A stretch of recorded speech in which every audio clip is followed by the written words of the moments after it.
नमस्कार मित्रांनो, बघा या ठिकाणी मी प्रश्न लिहिलाय. प्रश्न वाचतो. एका वर्षी महाराष्ट्र दिन सोमवारी होता, तर त्याच वर्षात नाताळ कोणत्या वारी असेल? एका सेकंदात उत्तर येतं. एका सेकंदात प्रश्न वाचल्याबरोबर उत्तर तयार. कसं आता हे कसं शक्य झालं? तर ह्याच्यासाठी काही ट्रिक आहेत. ह्या ट्रिक आपल्याला मी देणार आहे. हा प्रश्न झाले की मी ह्याच्या नंतरच्या व्हिडिओमध्ये हे ट्रिक देणार आहे, किंवा ह्याच व्हिडिओमध्ये शेवटला देईल तुम्हाला. तर सोमवारी होता, बरोबर, तर त्याचं उत्तर काय येणार? सोमवारच येणार. बघा, सोमवार सोमवार, नाताळ आणि महाराष्ट्र एकाच वारी. ट्रिक आहे याची. त्याच्यानंतर बघा दुसरा प्रश्न. एका वर्षी बालदिन शनिवारी होता, तर त्याच वर्षात स्वातंत्र्य दिन कोणत्या वारी असेल?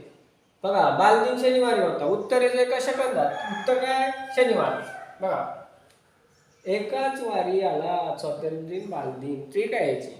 पुढचा प्रश्न बघा. 2007 या वर्षी गांधी जयंती रविवारी होती, तर त्याच वर्षात स्वातंत्र्य दिन कोणत्या वारी होता?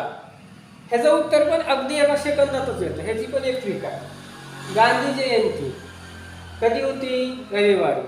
तर त्याच वर्षात स्वातंत्र्य दिन कधी असणार? सोमवारी. का? ह्याचा बी गट आहे. गट क्रमांक 1, गट क्रमांक 2 मी आधी तुम्हाला सांगितलं होतं की ह्याचं उत्तर काय ना? सोमवार. एका सेकंदात उत्तर आलं. त्याच्यानंतर पुढचा प्रश्न बघा.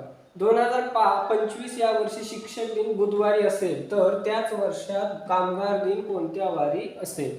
आता शिक्षक दिन कधी आहे? बुधवारी असेल.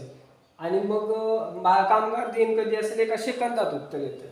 मंगळवारी. झालं, उत्तर आलं. म्हणजे हे मी कसं फास्ट सांगितलं एवढ्या, कारण ह्याला एक ट्रिक आहे, आणि ही ट्रिक मी तुम्हाला देतो.